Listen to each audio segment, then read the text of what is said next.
very rare that that could happen, but that's the reason why I listen first. Now, some doctors don't agree with that for whatever reason.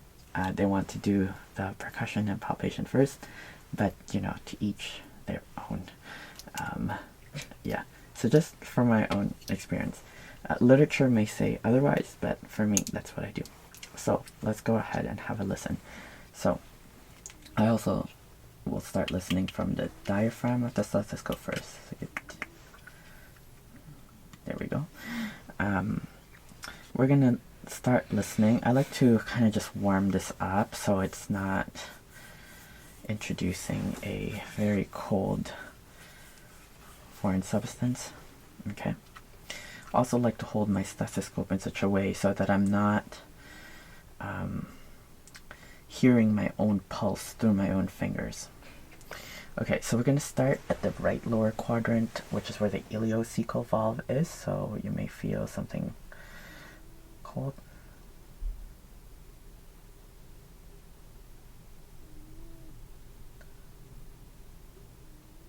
Good.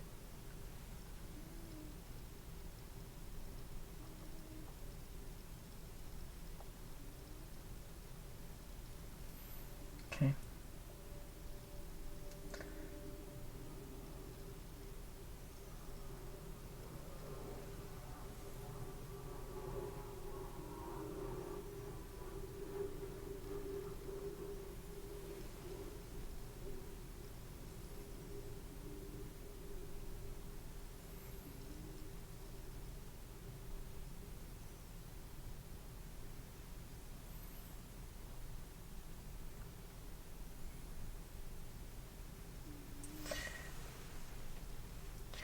Okay, what I heard were very hyperactive vowel sounds, which means you're probably hungry,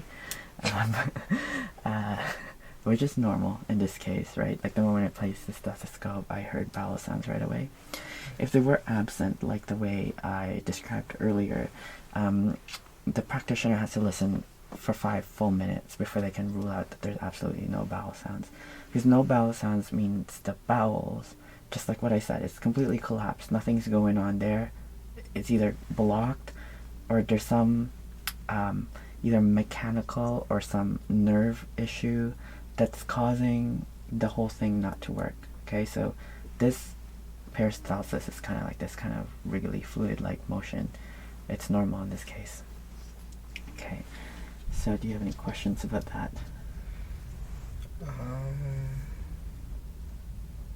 No, not really. Okay, good. Good. Yeah. What we can also do is shine a light onto the aorta here. In your case, because you have a very flat abdomen, you can actually see the aortic pulsation. I'm going to show where it is. Right.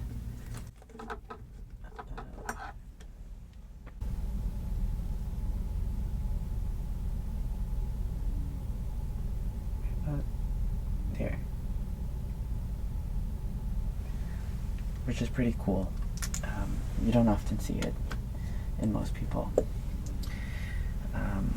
So, having said that, we're going to now listen for abdominal bruits. These are turbulent swooshing sounds that could be indicative of an obstruction in some of the arteries. Okay, let's look at the aortic artery. So this is the xiphoid. Okay.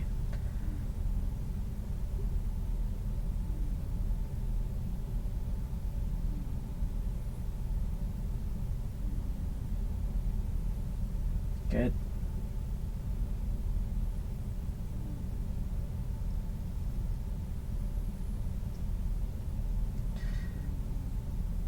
Okay, I'm gonna go to the renal arteries.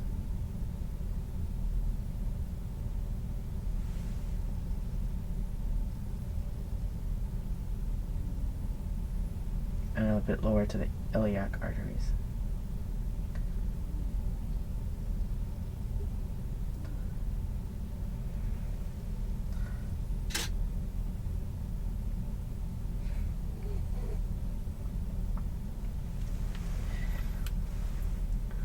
Okay, I didn't hear any breweries.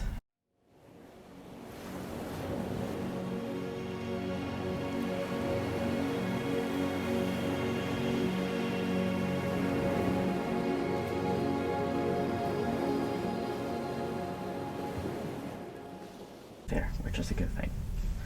Okay, so I think this concludes the auscultation piece. We've listened and we didn't hear anything unusual. Alright, so then we're going to move on to the second least invasive, which is percussion. Have you ever had someone percuss onto your abdomen? No. Yeah, usually the word percussion is synonymous with like a musical instrument, right? I don't know much about music, but in medicine, percussion is like listening for a hollow. So if you kind of like, I'm gonna demonstrate on the wall here, you could kind of hear the wall is empty. If you percuss towards something that is more solid, like for example my thigh, like it's a completely different sound. This sound here is tympani, hollow, and this is dull. This is dull. You can't hear anything, like not like this. Oh, I see. This is hollow, and if there's something solid, like even this chair, or like this table, this is completely solid, right? So similarly in the abdomen, we do that because in the abdomen, there's portions that are more hollow and portions that have something behind it. Like when I said the spleen can enlarge this big, if I percuss it, it's not going to sound hollow. It's going to sound like there's something behind it. It's going to sound dull. Okay? So that's the purpose of percussion. It's to determine where the organs are and to see their size, if they're unusually large or small, or if there's any masses, like as I said with that cancer, that would sound hollow. That would sound dull. It would sound like there's something there in where it's supposed to be hollow.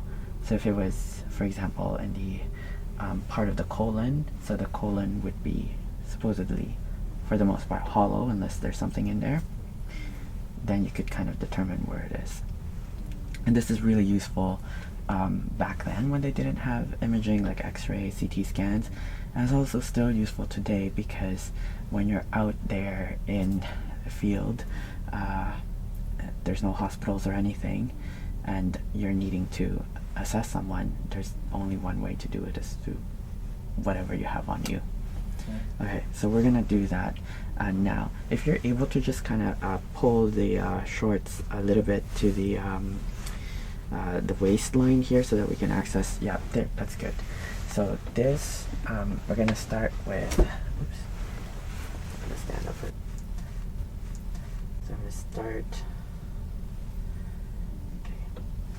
So ideally, when we are assessing the patient, we want to be on the right side.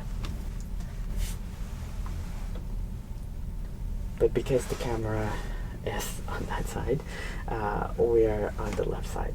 So ideally, we're going to start again at the right lower quadrant.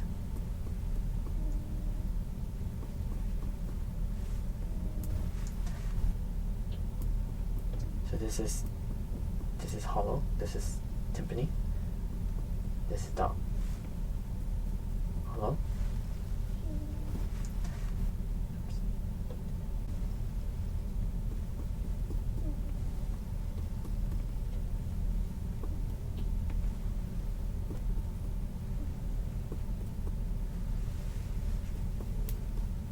Oh yeah, I could hear the difference. Yep. So over here you have quite prominent rectus abdominis. It's the abs. So that's why it's dull over here. Whereas on the side, it's more hollow. Or tympani in this case. Okay. So what I did was I just started percussing to kind of map out the area. If you have a suspicion that there is a spleen enlargement, I actually want to start percussing from cross diagonally from the umbilicus and work my way up. So in this case, it starts getting dull here because of the rectus abdominis. But if that was a spleen, it would Now it's hollow, you see? But if that was the spleen, it would still sound dull throughout. Ideally, you don't want to do this with nails on because it's quite painful, like what I'm doing. I should have cut my nails before. Okay, and then over here it shifts. Okay. The cool thing about this as well is that you can actually measure the liver size just by. Is it okay if I write on this line on your skin?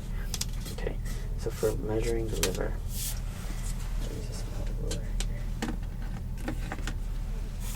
Okay. So what we do is I'm just gonna place this on you. We'll start percussing from the intercostal spaces of the ribs. So avoiding the bone.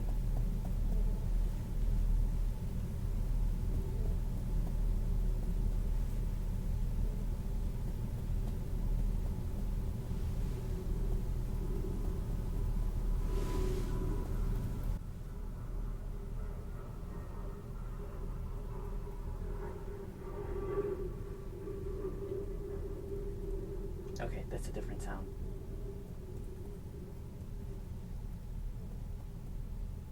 Right? This one's the hollow one, right? The louder sound tends to be the hollow one. Okay. Oh, so it's there. Okay, now it's the hollow. Hollow. Timpani.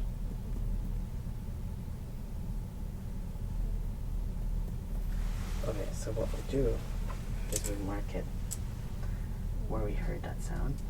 Okay. So that's the lower edge. Let's see. Oops.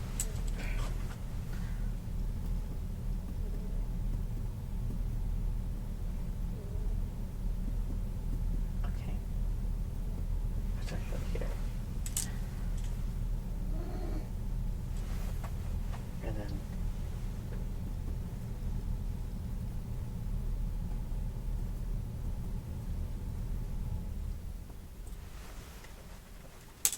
over here. Okay, so then we measure that. Yeah, it's about 6 centimeters. Most livers are about 6 to 12 centimeters. 6 to 12, that's a big range. Yeah, the liver is a pretty large organ because you'll find with people who have liver damage, their liver tends to enlarge. The liver is one of those organs that are miraculously self-healing. It'll continue to heal itself. Whether it's like through damage from alcohol or chemicals or even certain cancers, it'll continue to heal itself. Unlike certain organs like the pancreas tends to get permanent damage, the liver will continuously heal itself. And because of that, it's going to enlarge each and every time it repairs itself. So with people with liver damage, what we find is that there's an enlarged liver. Yeah, luckily the liver can do that. Other organs, unfortunately, especially the lungs, once they're damaged, that's it. So it's important to take care of your liver. So we measured your liver. We've ruled that your spleen is actually not enlarged, but we can also palpate that. Manage to hear the different sounds across the abdomen and what you're able to just find, like how big your liver is just by percussing, which is pretty cool, right? Like you have to say it's cool. The other thing that we do, so if we remember, we measured this kind of it's called jugular venous vein distension. It'll climb up if the liver, something wrong with the liver, like hepatitis or heart failure, and then it's causing a lot of backflow of fluid back into the liver. We're going to see the jugular venous vein distend and move up, and also we're going to see jaundice or yellowing of the sclera, because then the liver is no longer able to filter out a waste product from protein called bilirubin. Okay, and that's why our urine is actually yellow because of bilirubin. So just like that person who's unable to defecate, they're unable to release the waste, so it starts seeping from our skin and eyes, and that's why they turn yellow, and we call that jaundice. People, especially who, unfortunately misuse alcohol over time, because the liver is responsible for filtering out that. The ethanol piece, it will damage the liver. And as well as medications, certain medications like Tylenol and Advil, it contains acetaminophen, and those are also metabolized through the liver. I believe it's called the CP450 enzyme. So certain medications, certain drugs, and alcohol can damage the liver over time. So that's just a little blurb about the liver. It's important to take care of it. Okay, so we're going to move on to the next phase, which is light and deep palpation. But before we do any palpation, I'd like to do a test. I believe this is called McMurray sign, where I'm going to just press into the abdomen. Actually, before I do that, I'm going to see if I can palpate the aorta, because we don't want to press into a distended aorta. As I said, it could rupture. So I'm just going to place my hand here, like so.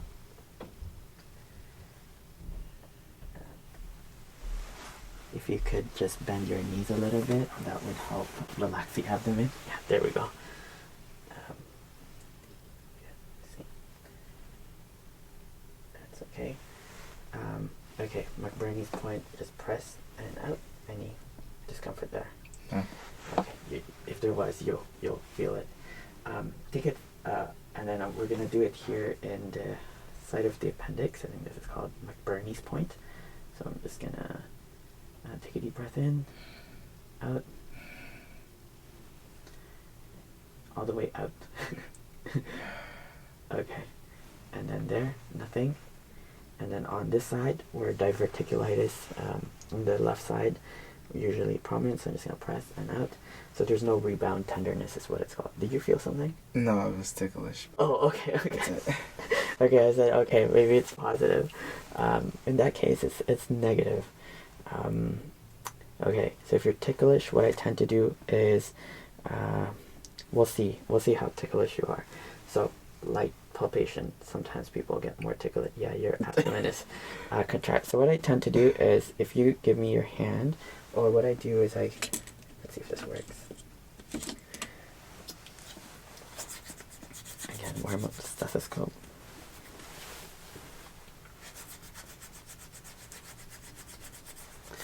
Alright, so I pretend to place the stethoscope onto the person.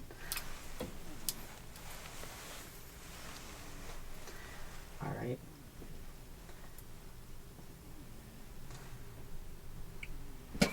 Still, okay.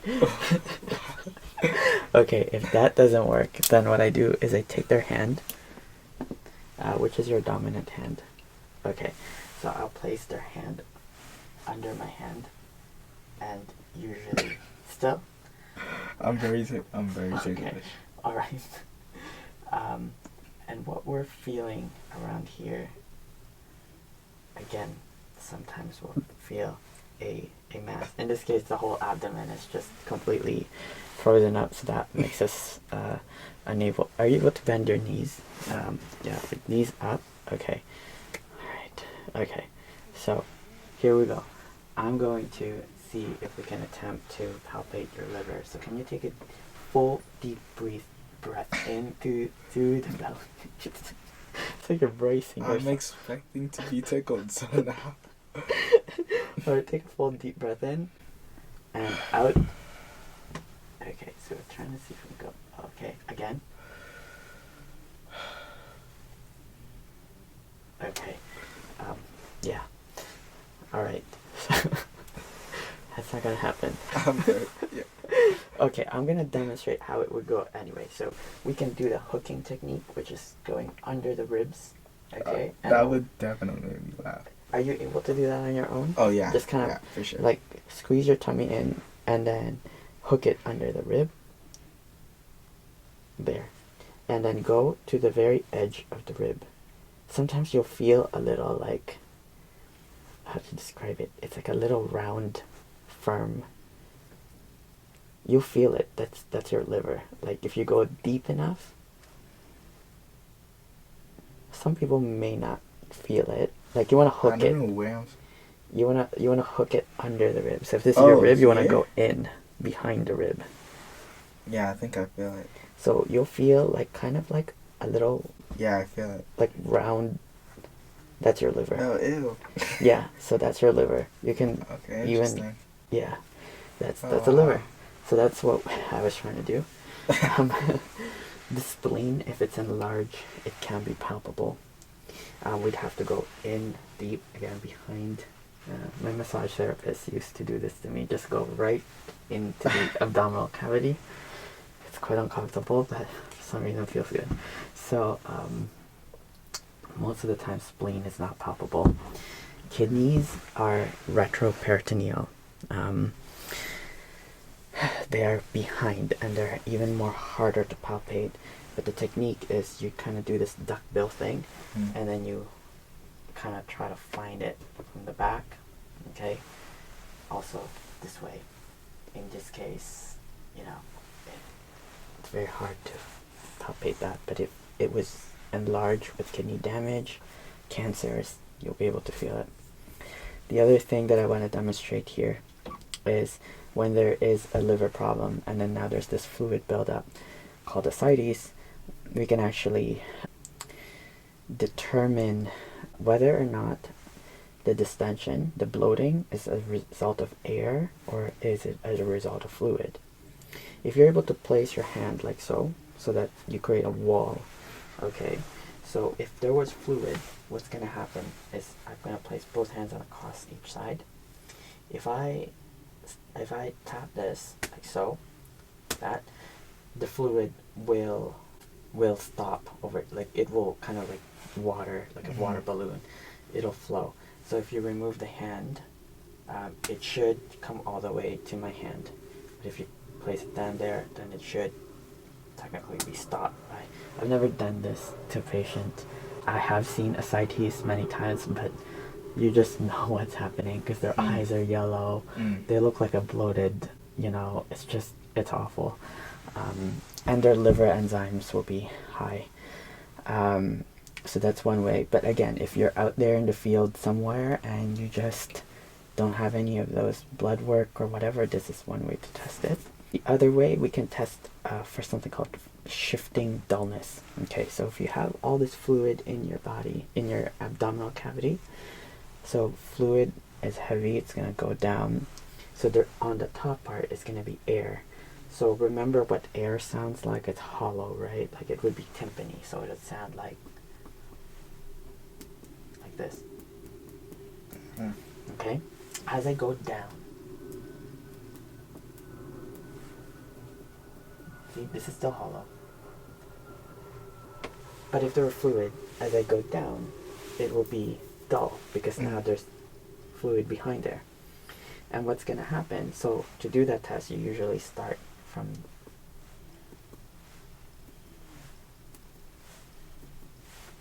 and then if it was positive, it would be dull here. And then what you do is, if you could turn towards me just slightly, yeah, that's good. So when you turn this way, when you do that test, again, you wait a couple of minutes, a minute at least. Alright, so if there's fluid collecting in your abdomen, when you do turn to the side, all that fluid is going to come down.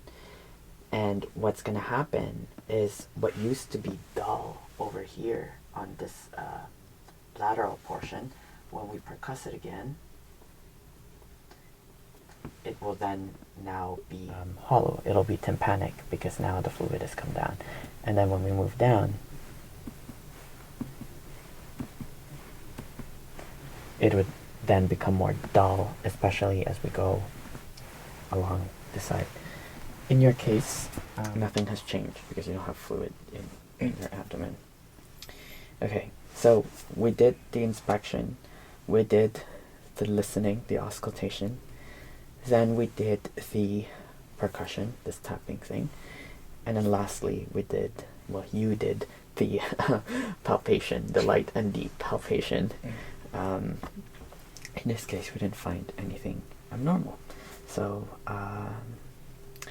So how do you feel about that? Well, great.